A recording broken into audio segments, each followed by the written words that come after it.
আমরা চলে গেছিলাম লাঞ্চে আউদে। যেমন এর আগের ভিডিওটায় বলেছিলাম যে এটা কিন্তু জামাই ষষ্ঠীর খাওয়া দাওয়া ছিল বাবা মায়ের তরফ থেকে। আমি তো আউদের বিরিয়ানি আগে অনেকবার খেয়েছি, কিন্তু রেস্টুরেন্টে তো এই প্রথমবার গেলাম। যাওয়ার সাথে সাথে তো সৈকত মেনু কার্ড চেক করছিল, আর বিরিয়ানি খাবো সেটা তো ঠিকই ছিল, কিন্তু বিরিয়ানির সাথে কি খাবো সেটা তো সৈকত একটু দেখে নিচ্ছিল।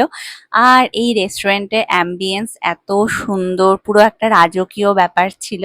আমার তো ভীষণ ভালো লেগেছে। আমি তো ঘুরে ঘুরে রেস্টুরেন্টটা দেখছিলাম আর অনেক ফটোও তুলেছি। প্রথমে স্টার্টার নেওয়া হয়েছিল গালোটি কাবাব উইথ পারাঠা। এটা কিন্তু আমাদের দুজনেরই ভীষণ ভালো লেগেছে। তোমরা অবশ্যই আউদে গেলে এই গালৌটি কাবাবটা ট্রাই করো, ভীষণ ভালো খেতে। তারপর তো আমরা নিয়েছিলাম মাটন হান্ডি বিরিয়ানি, আর আমাদের দুজনেরই তো আউদের মাটন বিরিয়ানি আগাগোড়াই ভালো লাগে, আর ওখানে গিয়েও আমরা খেয়েছিলাম।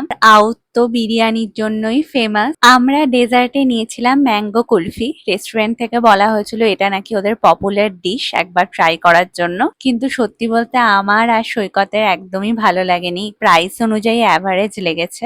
বাকি আমাদের সবকিছুই খুব ভালো লেগেছে, আর জামাই ষষ্ঠীর খাওয়া দাওয়া তো আমরা ভীষণ এনজয় করেছি। তো চলো আজকের মতো ভিডিওটা এটুকুই।